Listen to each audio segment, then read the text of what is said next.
Friday, December 16th, 1983. Linda and Vic and I attended a performance of the New York Symphonic at Carnegie Hall that evening. After the performance, we ate in the Russian tea room, made the trip back to Holbrook on Long Island, and were settling into bed by midnight. We were fortunate to be subscribers at Carnegie Hall. We enjoyed a private box on the mezzanine level, dead center back of the hall. We loved our seats because of their privacy. We were able to openly discuss aspects of the performance or music without disturbing other patrons. Our only child, Vic, was 13, and the time was perfect for encouraging his natural interest in music. We were entirely satisfied with our lives. I was lying in bed, and Linda was finishing up in the bathroom when the phone rang. This is never a good thing at this time of night. I answered. It was Connie, my mother-in-law.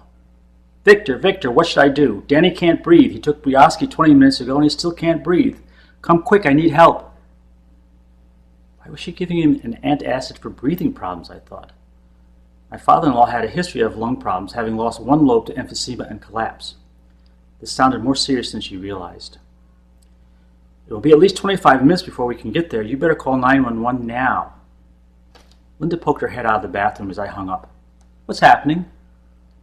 Mom said your dad can't breathe. I told her to call 911. 911? Why 911? What's happening? Linda's voice rose in both pitch and volume. We got to get there quick. Your mom's not handling it right. I went to wake up Vic. Vic, get up. Grandpa's sick. I shook his shoulder to wake him. What? Grandpa Leo's sick again? No, it's Grandpa Dan. Hurry. We took the expressway to Dix Hills, driving at breakneck speed. As we turned onto Millette Street, an ambulance rushed past us, lights ablaze and sirens screaming. Linda and I were sure Danny was in it. In the house, Connie was still in her bathrobe.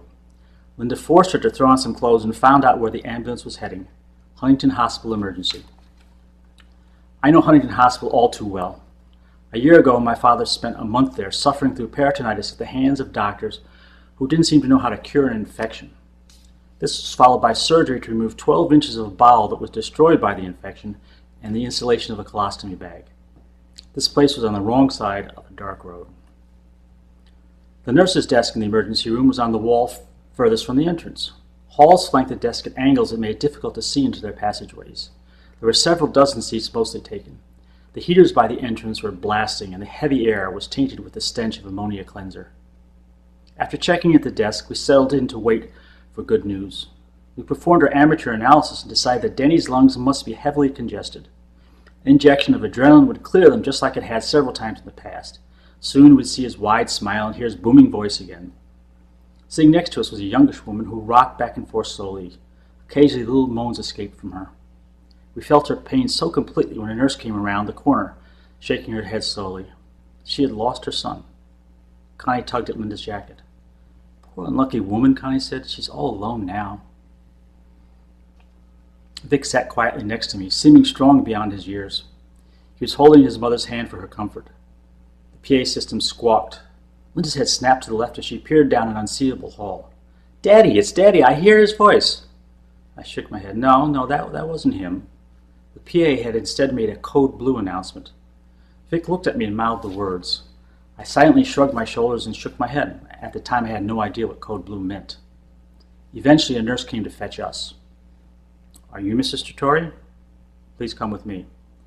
The four of us went into the OD's office. I was astonished to see the same two doctors who had cared for my father. They were beaten and in disarray. No scrubs, shirt tails hanging out. On the wall behind them was an X-ray viewer. It was on. It showed the image of a large man's chest. The man's heart had a needle piercing its center. I looked back at them and heard them say, "We did everything we could. We're sorry."